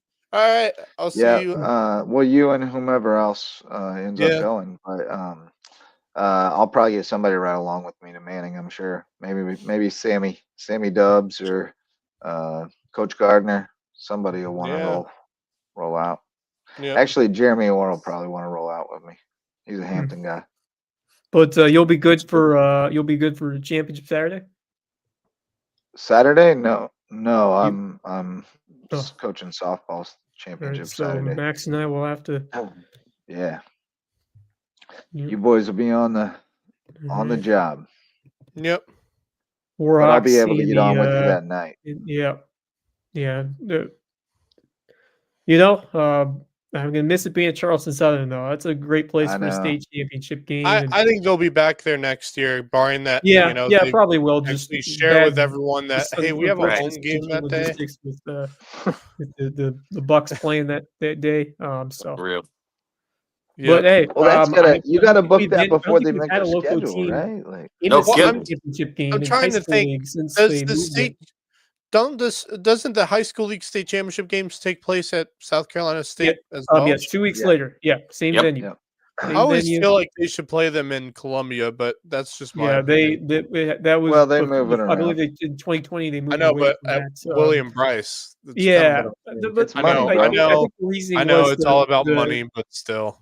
Yeah, the financial aspect is also like there's the factor of just the stadium being so big and the seats. They just it doesn't need to be in that venue. I mean, Georgia it really football doesn't. hosted at Mercedes. Honestly, Benz, I think Benedict is a fantastic facility. I think it's great. That's a good point. I do like that idea.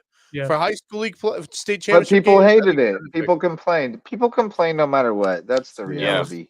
Don't worry they about just the complain complaining. no matter what. Just shut up. Yeah, and enjoy but South some Carolina football. State, I'm excited for But that. you're To see complaining. that So venue you don't and want them to worry about you. yeah.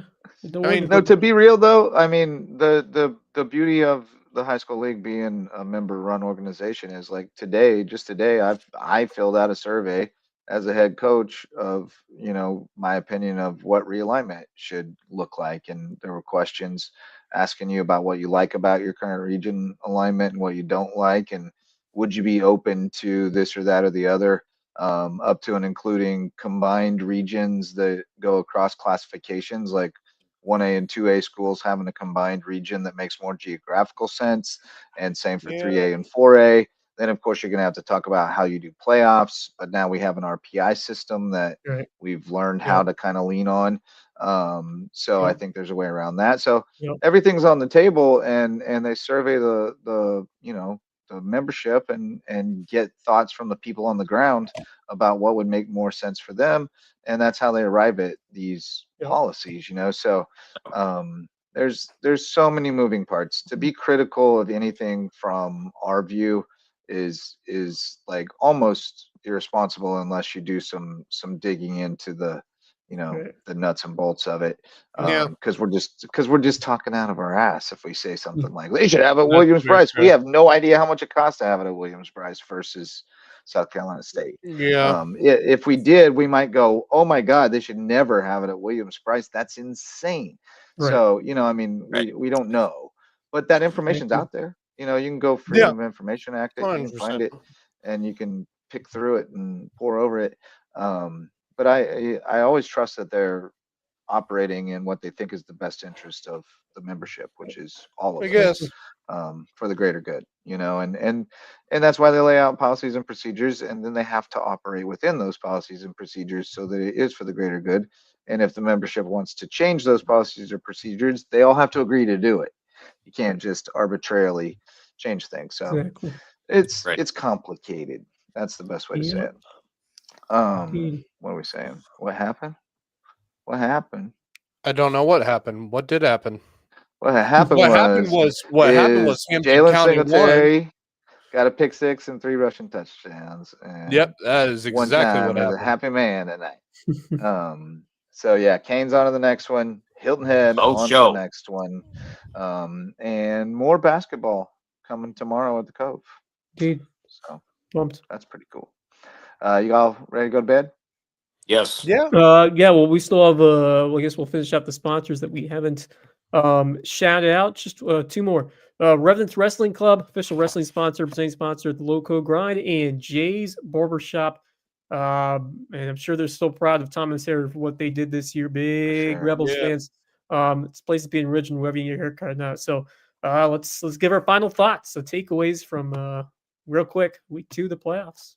Round 2 of the playoffs.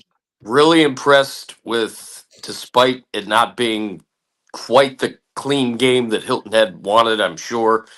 Really impressed with them and their ability to just play their style of game. Physicality is the tone of the day.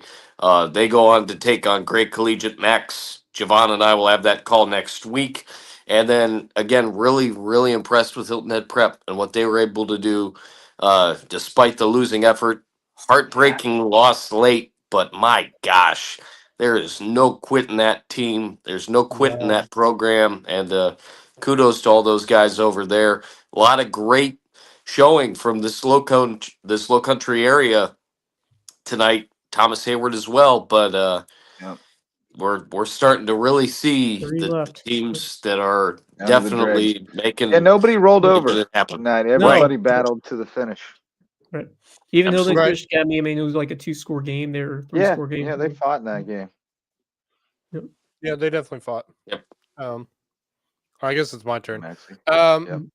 two things. The first thing for me, Hilton Head had a great win, but I think my team of tonight for me was Hilton Head Prep, because I tell you right now, that team just showed, everyone that, they're not a rollover team. They just, closed a 44-point gap that they had the last time they played PD and went on the road and only lost by 1. I mean, obviously a heartbreaking loss, but it just showed when this Hilton Head Prep team finally turned it around and can win games, get over that hump of not being able to finish in football games going into the fourth quarter. They came into the fourth quarter today. They came into the fourth quarter last week and got the win last week against Calhoun Academy, did the same thing today. It just didn't go their way today, but they played one heck of a game against PD Academy and what is a very raucous crowd. Myself and Justin Jarrett both know what that's like, going to watch a football game at PD Academy. It is absolutely an insane atmosphere. People crazy. You go on the road for 2 straight weeks. You take down a 1 seed, and then you almost take down a 2 seed to move that beat to you 44-0 last month. Right, and that's my point. I mean, this team, Doug McFadden and this coaching staff just showed everyone that they can fight with anyone, and they can make it a dog fight and get the wins when they can. I think tonight it just didn't go their way. They had a chance to win this game too. If they could have just gotten into PD territory and had a chance to kick a field goal, if they could have gotten into a good enough spot, we could have been talking about this Hilton Head Prep team playing for a state title next week against Bethesda Academy. And I just, hats off to this Hilton Head Prep team, man. They just showed everyone. And I think they showed us that, for sure, we didn't have high hopes on them clearly last week. And, we said last night, myself, Kevin and Marcus, we had voted on them to win. I had a weird feeling after that game last Friday against Calhoun. I just said, man, something about this, it doesn't sit right with me to go with PD Academy. And I just thought they may have a chance. I know it's a raucous crowd and all, but hey, raucous crowd at Calhoun Academy too. And they were able to get the win there. Why not? And they were 2 points, just a field goal away from going to a state championship game in Orangeburg next Friday. Hats off to Doug. I'll be honest, I don't know what their kicker's range is, but they got to midfield. They couldn't have been but 25 yards away from at least trying one. Exactly. That's my point. Man, it's so close. I was hitting refresh on Max Preps because somebody was updating, and they just kept saying approximately 4 minutes left. They said that when Prep took the lead. They said that when PD took the lead. It did take a long time. Said that when Prep got to midfield. Someone give me an update. It's so close. How much time is on the clock? It seemed to me like it was about 15 minutes of actual time between the time that Daniel Court texted me, there are 2 minutes left, and the time that he texted me, it's over. Oh, man, God. It was an eternity. They must have both used all their timeouts. My nerves were shot just waiting for an update for that game while we were on air on Buford's Own. The other thing I realize how badly I wanted them to win until they were ahead in the fourth quarter. But I was like, "Oh my God, this would be amazing!" Well, the first update we got was there was 4 minutes left to go, and Hilton Head Prep had the lead. I'll be real with y'all. Really? After those first few weeks, I was worried for my boy Doug. I love McFadden, and I was thinking, man, is it possible that it can't be done there anymore? It's just over. Football doesn't happen there anymore. It can be done. And then boom, they locked in. They turned the corner, and now I'm like, look out, they're going to be a problem next year. And 100%. If they stay in Skiza 2A, they're going to be an issue. Yeah, 100%. The other thing I wanted to discuss, obviously, we have 2 college football games going on tonight. Still don't understand why college football is on Friday nights. Money. I know. How do you not understand it yet? We tell you every time. I said it on Buford's Own tonight. I said, you can have it on Thursday. Heck, you can have it on Tuesdays for some action football. But please, you can rage all you Friday want, night bro. to high school football, the please. Genie ain't going back in the bottle. I know. But speaking of college football, we have a full slate tomorrow among college football games. A lot of great matchups, including Notre Dame on the road in Pittsburgh to take on number 22 Pittsburgh. could be an interesting game. Both teams are 7-2 right now, so keep an eye on that one. College game day going to be there. This one is more for a group of 5 bid to the playoffs. Number 24, South Florida, is on the road in Annapolis taking on Navy. Both teams are 7-2, and both have 1-loss records in conference play. This could be a key game and could see these two teams playing for a conference championship game in a few weeks from now. So keep an eye on that one. Number 11, Oklahoma, on the road in Tuscaloosa taking on number 4, Alabama. That could be an interesting game if Alabama doesn't play, to the best of their abilities. Who else? Number 21, Iowa at number 17, USC. Let's see. Yeah, boring. But here's of course, Between the Hedges, the other big one. Boring. Here's one that's not boring.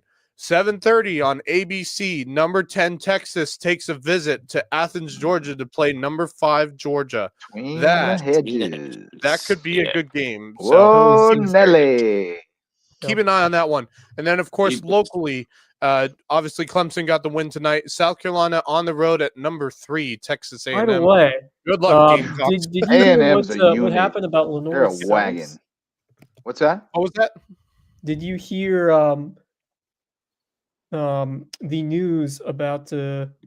I heard something. Let me see. About what? About Sellers. Lenore Sellers. There's been rumors around about his destination in the future. So he's peacing out. They don't like him anymore. Yep. I don't understand why not. He's probably one of the best quarterbacks they have had. Do you go in the comments? Have you been in the comments lately? They hate him. Gamecock fans are nuts, man. There's no rationality. I don't get it. Well, clearly because they don't know what it's like to have a good football team. I mean, clearly, because the last time they had a good football team Connor was Shaw Steve Spurrier area with Connor Shaw. Worship Connor Shaw. I mean, look, Lenore Sellers is probably the best quarterback they have had since Connor Shaw. Period. I know, but I'm telling you, if you don't believe me, go read the comments on Saturday. By the way, can we also mention the fact Lenore Sellers was in the talk for a Heisman to start out the season? Yeah. Oh yeah. That's Carolina for you. This man's going to win the Heisman. He's terrible. Why did we recruit him? Well, okay, whatever. It's just stupid. I don't understand it. It's not him. It's just the rest of his team. That's the problem. Yeah. Anyway, back to high school football. Mine is going to center around Cale Owens. He's a superstar. What a performance. Yes, he is. And just unbelievable ability to come back and make a sensational throw in a big moment under the lights and will his team to victory. That guy is special. I think we might finally be able to get him on the show after this. Yeah, this seems like the week it's got to happen, right? Hop on in, man. Well, I invited him once and he couldn't, and then I invited him another time and he was very disappointed with his performance against Dorchester and hadn't gotten that taste out of his mouth yet and wasn't in the mood. I think he might be in the mood now. How about now? He might be in the mood now. How about now? So we'll reach out to Pops and see if we can make that happen next week. We also need to talk to those Bluffton Bobcats, the cross country state champs. Yeah. We'll get to those coming up on Monday as we head to next week. But Cale Owens, cannot wait to see him next Saturday in the state championship. Might need to have a chat with BJ Payne as well. Get him on the show about their for sure next Friday as well. So always love to have BJ on the show. All right, maybe we'll get Rob Hanna from his recliner. JJ, your final thoughts. Not a whole lot of ground that you guys haven't really covered. I'm probably even more excited about Hampton now than I was because I was worried about this one. And they handled Sherrod pretty easily. Singletary went through a really good defense. I will see what his total numbers were, but I know he had a couple of long touchdowns. He went like 49 yards or something on second play. So he did what he does. Agent Zero was doing Agent Zero things. And then the pick six. Manning played well tonight. So it's going to be a fight out there. They take a lot of pride out there as well. I want to go to that game because it was great atmosphere last year, but it was disappointing and left a bad taste. So I'd like to go check it out if I can swing it. And I love seeing that team play. I love being around those folks and making memories because we've had some good ones with the people from Hampton County. We've had some good ones with Colleton Prep too. Excited to see them going to that state championship game. I have gained a ton of respect for that coaching staff over the years since we picked them up in our coverage area. Langdale, is just a really good guy. And I think he's attracted a bunch of really good guys who are devoted to putting everything they got into those kids and making them the best they can be. And year after year, they bring the goods. And I hope they can finish this one off. It's been a long time since I got a state title over there. I'm going to look up when the last time was because it's been a minute. But they've got a proud tradition. But it's been a while since they got a long time since they were the champs. It's been since 2011 when our friend Neil Minton, now at Florence Christian, was over there. All right. So it's been a good while. 14 years, been a while. So hopefully, love to see them get back to that pedestal. We'll see if they can do it against a very good Williamsburg team. But final scores going through the one last time, 3 of them getting the win. Hilton Head, impressive 31-7 win over Wilson. Hampton County cruises past Sherrod 28-10. Both of them moving on to the third round of the high school league playoffs.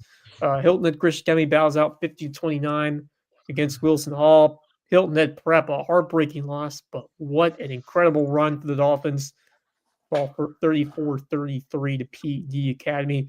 Williamsburg able to get past Thomas Heyward 37-20. Heyward certainly brought it on the road. Colleton Prep, they will carry the Lowco flag and the Skeeza contingent coming up on next Saturday, 22-16 over Dorchester Academy. Yep. And they get Williamsburg in the 1A state championship. So there you go. Very fun week, round 2 of the playoffs. Great atmosphere at Hilton Head. And man, feels good to see Hawk still be playing football this late into November. JP2, big game for JP2 next week too, because if Colleton wins, they get the Transitive Property Skeeza 1A championship. Yeah. They can hang a banner. Go.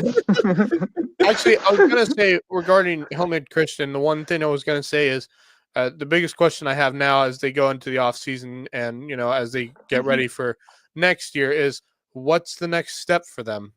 Because they've gotten close, but they haven't been able to get over the hump past Wilson Hall and Pinewood Prep, and you wonder what their next step is as a program because they are losing. First step is find another guy who can run the ball like Hudson Baker did at the end of the year, and that's got to be a part of the metric. And then you get a whole off season to develop Cress as a quarterback. And is he a junior? I thought he was a senior. Isn't he a junior? No, I believe he is a junior. Is he a junior? I'm looking up right now. He's listed as junior. He's listed as junior. Yeah, he's coming back. So that's the first thing you do is you find somebody who can run the ball and get some big boys on that offensive line. Too, I was going to say, I was just going to say that. You start talking to some boys that were backups at other places this year, but got some size. We got open spots for you. Start talking. Boys are like some low country. You market your academic institution to them, right? Oh yeah, that's what you do. I mean, we're just pulling back the curtains. We all know what you do. You go try to find some bigger boys, and I think everybody's doing. Yeah, but everybody's doing that now because, of course, with the public school transfer. I mean, that's what I'm saying. Right. It what needs done. It is what it is. Yeah. It's welcome to the high school football scene now, ladies and gentlemen. For like the 8th time tonight, I'll say you can't put that genie back in the bottle. Nope, it is gone forever. I remember how people used to tap dance around the R word. Oh, you couldn't say recruiting. Oh, don't say recruiting. You can now. And it'd be a wink and a nod, and now it's just out the window. The funniest part is I'll say recruiting, and I'll have someone from a school say, "No, don't say that word." I'm like, "Why? Y'all do it anyway now. Everybody does it." We don't recruit. We attract families to our school. So recruiting. What's cool. Right. What's Judge Judy say? Don't piss on my feet and tell me it's raining. Don't piss on my shoes, whatever. All right, boys. With that, there you go. Let's call it a night. Thank you to all of our sponsors. Thank you, gentlemen, for your diligent work, and everybody who kept us posted on games. Everywhere there was a stream, thank you to the people who were running the stream and hosting the stream. We appreciate you. Jeremy. Max, you got something to say? Yeah, one more thing. Sunday night, I will be doing a Mad Max Local recap for those of you who want to watch, to give you my entire thought process on all the high school football games and other things that are taking place in the Low Country and around the world of sports. So tune in. Filimaxter. And once again, congratulations to the Lady Bobcats. Bobcat girls cross country. Amazing. So for those of you who want to tune in Sunday night at 5:00, we'll be doing a Mad Max Local recap. All right, there you go. You'll take a break. That's your second screen viewing for NFL Red Zone. Mad Max's Lowco recap with the dope Miami Vice color scheme. Thanks again to all of our sponsors, especially the OGs, Mickelson Law Firm and WHHI TV, our partners in local sports. And thanks to you for showing up to listen or watch. We will see you. Max will see you Sunday night. The rest of us will see you Monday night. Lowco Sports Lowdown coming at you. For Max Araj, Marcus Walsh, and Wes Kerr, I'm Justin Jarrett. Until next time, go Lowco.